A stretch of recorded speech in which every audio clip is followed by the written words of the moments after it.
Pemirsa, kasus pembunuhan satu keluarga oleh seorang remaja di bawah umur ini menjadi kabar yang menyenangkan. Pelaku pembunuhan yang berusia 14 tahun itu begaku mendengar bisikan-bisikan yang mendorongnya untuk melakukan perbuatan yang sangat sadis. Polisi dari Polres Jakarta Selatan dibantu Polsek Cilandak ini melakukan penyelidikan di rumah tempat kejadian pembunuhan oleh seorang anak usia 14 tahun yaitu di Kompleks Bona Indah Cilandak. Pemirsa, nampak jejak-jejak Sabtu dini hari berdarah itu di rumah itu, diantaranya terlihat di pagar, tembok garasi, dan juga di depan pagar rumah tetangga. Setelah penyelidikan di rumah, petugas kepolisian termasuk petugas Inafis juga membawa keluar sejumlah barang yang diyakini menjadi bukti kekejian seorang anak di bawah umur. Dari keterangan awal pelaku, polisi mengatakan pembunuhan itu dilakukan menggunakan pisau dapur. Korban pertama penusukan adalah sang ayah yang sedang tertidur bersama sang ibu di kamar lantai 2. Sang ayah ini ditikam berkali-kali hingga kemudian tewas. Sang ibu terbangun lalu menjadi korban berikutnya. Namun sang ibu berhasil melarikan diri sambil berteriak dan di saat itulah sang nenek yang sedang tertidur awalnya di lantai 1 di kamar ini terbangun dan keluar kamar. Sang nenek pun menjadi sasaran berikutnya hingga tewas. Sementara sang ibu yang sudah berhasil keluar rumah menarik perhatian warga dan juga petugas keamanan yang akhirnya berhasil mengamankan dari pelaku. Tapi ini juga masih terduga pelaku ya, karena pihak kepolisian juga masih terus mendalami sebenarnya apakah memang pelakunya benar sang anak atau memang dan juga apa motif dari sang anak sampai tega begitu menganiaya bahkan membunuh dari keluarganya sendiri.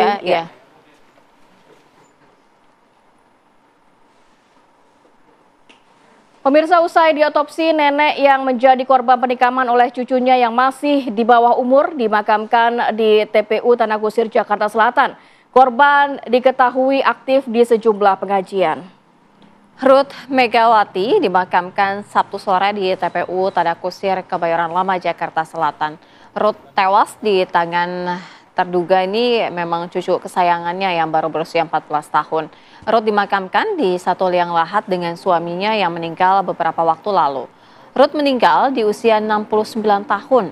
Ruth selama ini aktif di sejumlah pengajian. Bahkan Ruth juga menjadi dewan ataupun pengurus Dewan Kesejahteraan Masjid dan juga paguyuban kompleks. Ruth ditemukan tewas dengan sejumlah luka tusuk yang tragisnya dilakukan oleh cucu kesayangannya. Kepada polisi, sang cucu yang berusia 14 tahun itu mengaku mendengar bisikan-bisikan di kepalanya yang membuatnya ia tidak bisa tidur dini hari hingga akhirnya berujung pada penikaman pada nenek, ayah, dan juga ibunya.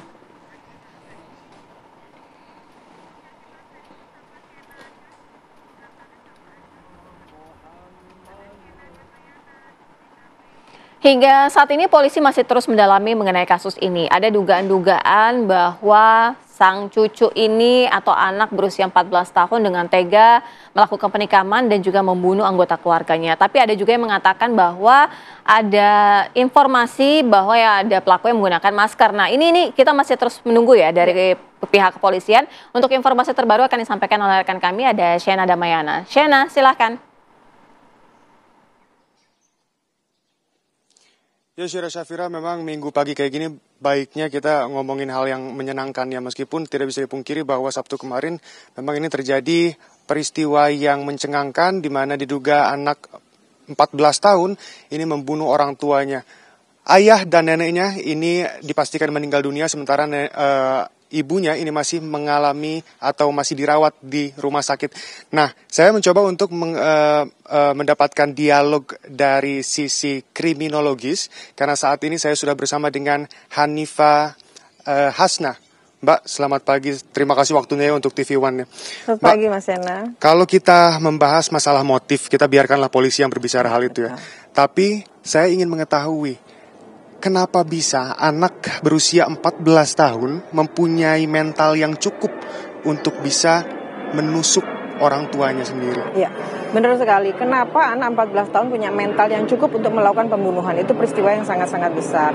Jadi sebetulnya gini, siapapun sebetulnya punya kemampuan, karena manusia itu dilahirkan untuk memiliki sisi positif dan negatif. Kita sebetulnya punya kekuatan untuk melakukan kejahatan, tetapi kita punya kontrol diri sehingga kita tidak melakukan hal itu gitu ya. Nah, yang menjadi pertanyaan adalah kenapa anak umur 14 tahun seperti itu gitu ya. Banyak faktor.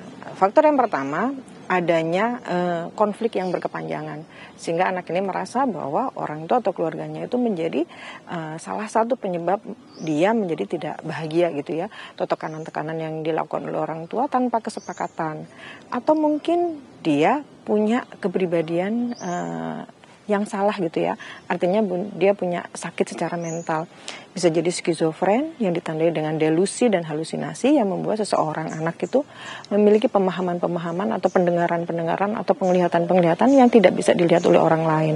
Nah, hal ini sebetulnya bisa dideteksi oleh orang tua dan lingkungan seperti itu.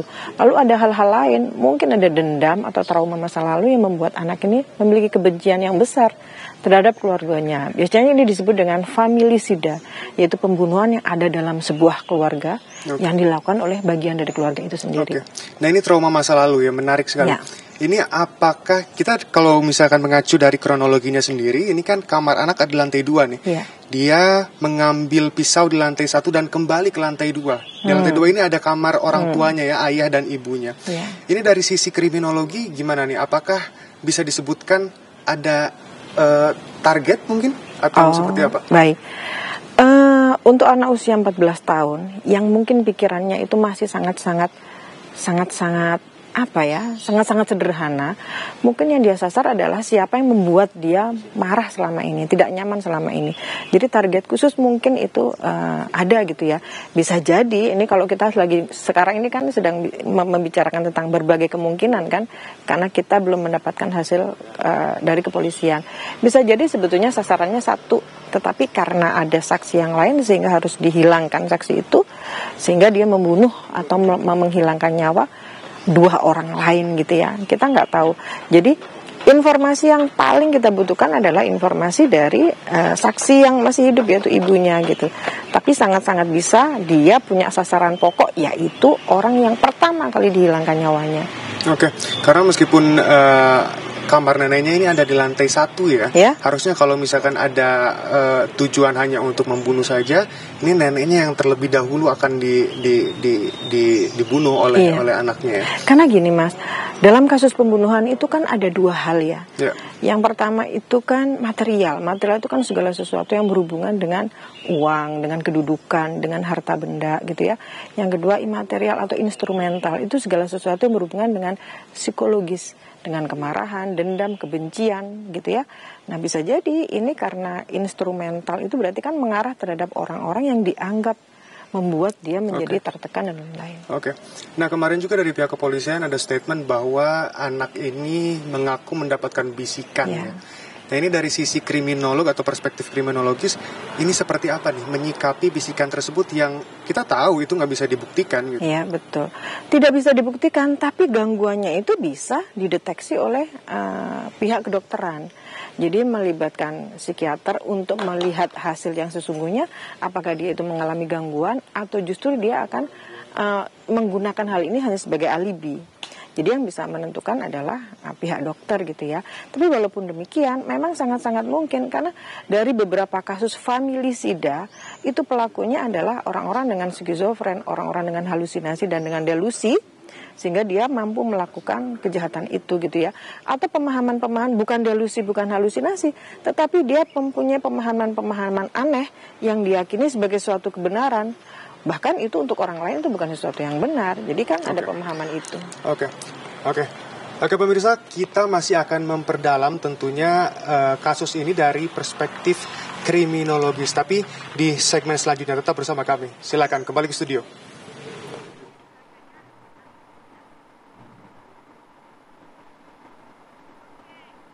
Baik, terima kasih Shena Damayana. Nanti kita juga akan pantau langsung atau berbincang langsung terkait kasus ini bagaimana penanganan dari pihak kepolisian. Nanti kita juga akan bergabung dengan AKP Nurma Dewi, Kasih Humas Polres Jakarta Selatan yang sesaat lagi akan bergabung bersama kami. Tapi kita harus jeda dulu sejenak, kita akan kembali saat lagi. Sebelum kita akan kembali menyapa rekan kami Shena Damayana, kita terlebih dahulu mengajak Anda pemirsa untuk bergabung bersama dengan AKP Nurma Dewi selaku Kasih Humas Polres Jakarta Selatan. Selamat pagi Bu Nurma, diganggu dulu aktivitas di pagi hari ini.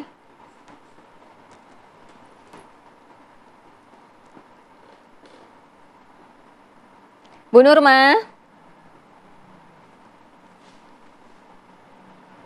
Bu Nurma, suaranya belum terdengar. Boleh di-unmute, Bu Nurma. Baik.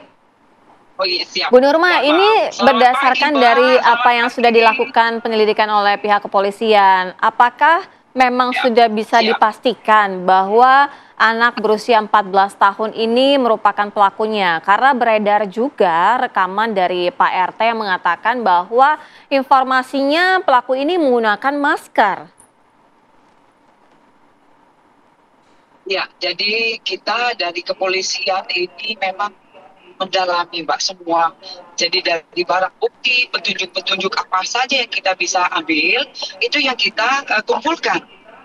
Ya, dari saksi-saksi, kemudian yang jelas kemarin di TKP kita mendapatkan berupa barang bukti darah, baju, dan lain-lain. Nah, itu yang kita kumpulkan. Karena memang memperjelas kasus yang sekarang ada, Mbak, ya, yang terjadi.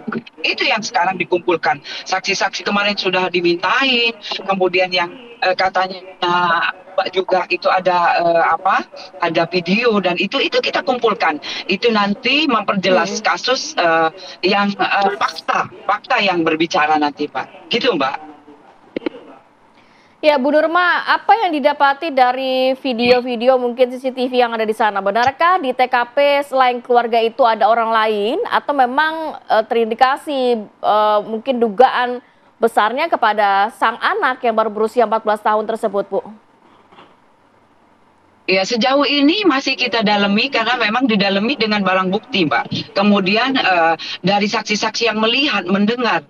Nah, itu yang harus kita dalami dulu, ya, ditindaklanjuti. Kemudian itu dikumpulkan, lanjut dari anaknya juga kita berusaha untuk menanyakan dan memperjelas dia ngaku tidak ngaku atau dia juga bilang atau tidak bilang. Kita dalam pemeriksaan kita harus mencari bukti lain itu, Mbak. Jadi CCTV, kemudian juga dari kemarin juga kita menanyakan ke tantenya, ke neneknya. Nah, itu juga memperjelas kasus yang sekarang terjadi, Mbak. Kenapa bisa terjadi, mengapa, dan siapa. Nah, itu yang selalu kita cari. Gitu, Mbak. Iya. Bu Nurma, dari kesaksian Sapam yang saat itu menangkap dari anak berusia 14 tahun ini mengatakan bahwa sang anak itu tidak membawa senjata tajam, pisau dapurnya. Tapi paling tidak sudah ditemukan pisau dapurnya dan sidik jarinya sudah diketahui, Bu Nurma? Ya, betul. Jadi kemarin juga kita sudah olah TKP, untuk sidik jari juga kita sudah dapat di IDEN udah mengambil, ya. Kemudian kemarin juga dari saksi pertama kita sudah memeriksa bahwa betul dia melihat itu anak berlari, kemudian dipanggil, langsung dia bukan berhenti tapi lari, ya. Kemudian dia lompat pagar karena memang pagar di komplek tersebut memang lebih rendah, jadi dia lompat, kemudian dia berlari kencang. Nah, dari kesaksian security kita bisa mengambil keterangan-keterangan itu dan nanti kita kumpulkan, Mbak. Jadi untuk terang benderangnya kasus yang terjadi sekarang itu.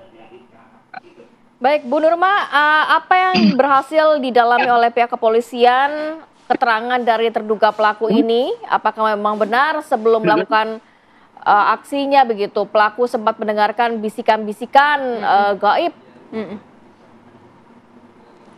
Ya, kalau itu kita masih didalami, Mbak. Jadi kalau itu kan simpang siur apa beritanya atau memang motifnya itu belum ada, mohon izin. Nanti jika memang update motifnya jelas nanti kita update kembali, Pak. Karena memang ini harus jelas kasusnya karena memang tragis. Ya, satu, kemudian ibu dari anak yang sekarang ini ada di rumah sakit. Nah, ini masih ditangani oleh Rumah Sakit Fatmawati. Oleh karena itu kita berdoa mudah-mudahan dari ibu anak tersebut bisa sembuh, kemudian bisa memberikan keterangan. Karena memang satu-satunya orang yang bisa memberi keterangan adalah ibu. Ya, kemudian kemarin juga dicek, ibunya masih bisa ditangani, kemudian masih dilakukan tindakan. Itu Mbak. Iya, sejauh ini Bu Nurma apa yang sempat disampaikan oleh sang anak yang berusia 14 tahun ini ketika diminta keterangannya, kesaksiannya, ataupun hal-hal yang dianggap penting oleh pihak kepolisian? Apa yang dikatakan, Bu?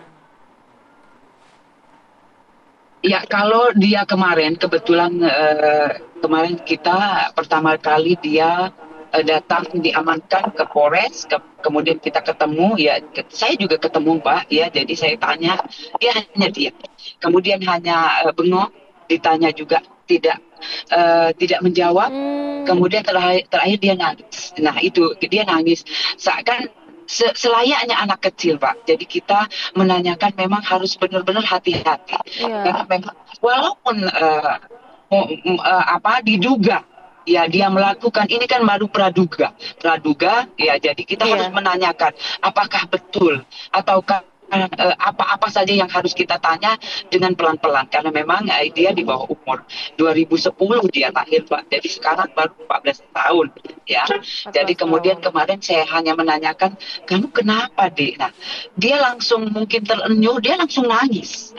Nah, dari situ kita nanya, ya tidak bisa mengambil keterangan yang jelas dari situ, Mbak. Jadi pelan-pelan kita tanya, kemudian dia hanya nanya, saya bilang cuman, ya udah nanti kita santai dulu ya, Dek. Nah, dari penyidik pun demikian, Dek nanti santai, kemudian nanti kita bisa minta keterangan ya, Dek, apa yang dilihat, didengar, ataupun yang dilakukan. Itu yang kita berikan, Mbak. Untuk saat ini kita menggali, Mbak. Ya, siap. Ya. Bu Nurma, tapi tadi kita juga sempat berbincang begitu dari sisi psikologinya. Apakah dari pihak kepolisian juga nantinya akan ada pemeriksaan kejiwaan terduga pelaku ini, Bu? Iya, pasti Mbak. Dari Keramat Jati juga kita sudah berkomunikasi. Kemudian kemarin juga dari Asosiasi Psikologi Forensik sudah datang untuk menanyakan juga, ya. Kemudian sudah interaksi dengan anak yang berkonflik dengan hukum tentunya. Itu, Mbak. Jadi psikologi itu wajib karena memang yang dilakukan di luar nalar, ya. Ya, gitu, Mbak. Baik, terima kasih Kasih Humas Polres Jakarta Selatan, AKP Nurma Dewi sudah bergabung bersama kami, memberikan informasi secara lengkap. Terima kasih, selamat menjalankan aktivitas kembali Bu Nurma, terima kasih. Kita lanjutkan dialog bersama dengan Shena Damayana. Silakan Shena, kami kembalikan ke Anda.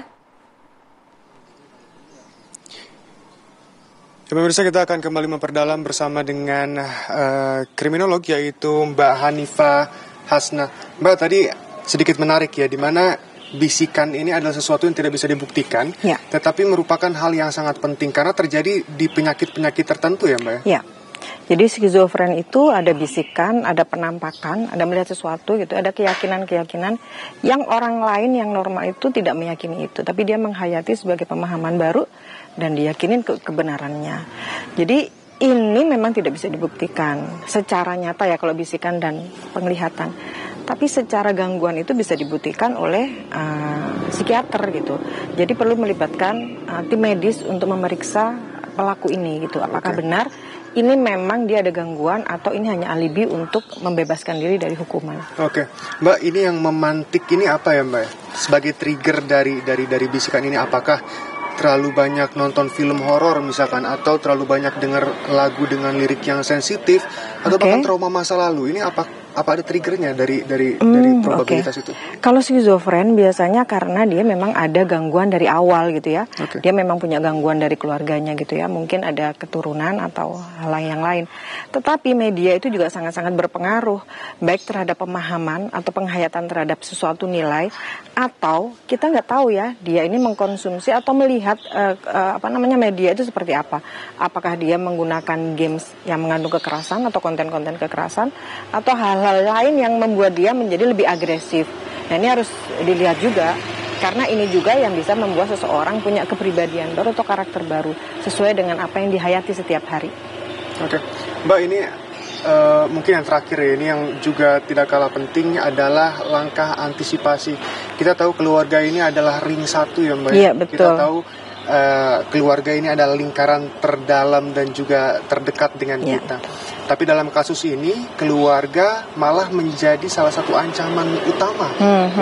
Ini gimana sih langkah preventifnya, Mbak, dalam hal ini dari sisi kriminologi? Baik, jadi seorang anak itu memang terbentuknya karena 4 hal. Yang pertama karena keluarga, yang kedua karena sekolah, jadi pembentukan karakter dari sekolah. Yang ketiga baru peer group, ada tekanan sosial, ada peer pressure atau konformitas teman sebaya.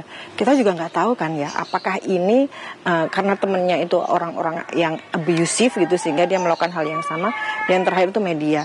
Tapi benar seperti yang Mas Yana sampaikan bahwa keluarga itu adalah ring yang pertama. Nah, kita perlu melihat bagaimana pengasuhan di keluarga itu gitu ya. Apakah otoriter itu kan membuat anak tidak punya kesempatan untuk memberikan suaranya gitu ya, sehingga anak merasa bahwa dia terkungkung dan dia tidak punya hak untuk menjadi diri sendiri. Tapi ada kondisi pengasuhan yang permisif, yang segala sesuatu boleh, sehingga membuat anak jadi tidak tahu. Dari sisi empatinya kurang, dari moralnya kurang, karena segala diizinkan gitu ya. Nah, ini yang perlu kita ketahui. Atau ada biasanya kalau anak tunggal itu ada tekanan-tekanan khusus dari orang tua, bahwa dia adalah penerus keluarga, dia satu-satunya yang menikmati atau menerima manfaat dari keluarga, dan dia harus menjadi seseorang yang bisa dibanggakan. Nah, tekanan-tekanan ini pula yang biasanya membuat anak menjadi trauma dan membuat anak menjadi punya gangguan-gangguan tertentu atau dendam-dendam tertentu terhadap orang tua. Oke, ini tentunya menjadi perhatian bagi orang tua ya, dikarenakan memang tekanan-tekanan tersebut bisa menjadi output yang negatif ataupun positif ya, tergantung dari anak itu sendiri. Iya, betul. Jadi begini, bagaimana biar anak kita tidak menjadi seperti itu, tidak punya aktivitas yang agresif gitu ya, terutama terhadap orang tua. Yang pertama kan melakukan pendekatan dengan komunikasi yang baik, benar, dan menyenangkan. Susah loh ya. Baik dan benar aja bisa, tapi kan menyenangkan belum tentu ya, ditambah lagi dengan hangat. Kehangatan keluarga itu kan harus dibangun gitu ya. Lalu mengajarkan anak untuk bisa menyelesaikan permasalahan. Karena anak-anak zaman sekarang tuh lazy mind. Kenapa lazy mind? Karena semua orang tua berusaha menyelesaikan masalah anak, sehingga dia tidak terampil menyelesaikan masalah. Diajarkan bagaimana cara melihat konsekuensi. Karena setiap peristiwa itu berpikir, memilih, memutuskan, ambil konsekuensi. Konsekuensi ini yang tidak sampai di kepala anak-anak. Sehingga ketika dia melakukan sesuatu, itu hitungannya jangka pendek. Yang penting aku puas, yang penting aku selesai urusanku. Tapi konsekuensi di belakang tidak mereka pahami. Menyelesaikan permasalahan harus jujur, baik, bertanggung jawab, dan tidak menyakiti orang. Nah, ini kan yang harus dilakukan oleh orang tua. Jadi untuk melihat kondisi seperti ini, kita juga sama-sama tahu orang tua pada saat ini tuh sering ada tapi tiada untuk anaknya, sehingga anak tidak tertuntun dengan baik, tidak teredukasi dengan baik, sehingga tidak bisa menyelesaikan permasalahannya dengan cara yang baik. Oke, baik. Memang pemirsa, ini merupakan perhatian khusus bagi orang tua. Atas kasus ini tentunya ada perhatian yang harus lebih dikhususkan kepada anak dengan cara-cara orang tua, di mana menekan anak ini tidak boleh. Juga ada caranya ya menekan anak ini ya. Betul. Tidak ada kesepakatan yang baik antara anak dan orang tua sehingga sama-sama nyaman. Betul sekali. Tidak semua tekanan juga baik ya. Betul. Nah, pemirsa, tentunya kita berharap agar kasus seperti ini tidak kembali terjadi di Indonesia. Tentunya kita berharap perkembangan yang terbaik pada kasus yang saat ini sedang berlangsung. Demikian, kembali ke Anda di studio. Baik, terima kasih Shena Damayana atas perbincangannya dan juga laporannya langsung dari lokasi kejadian. Dan kita berharap ya kepolisian dapat segera menuntaskan apa yang menjadi latar belakang dari kasus ini ya.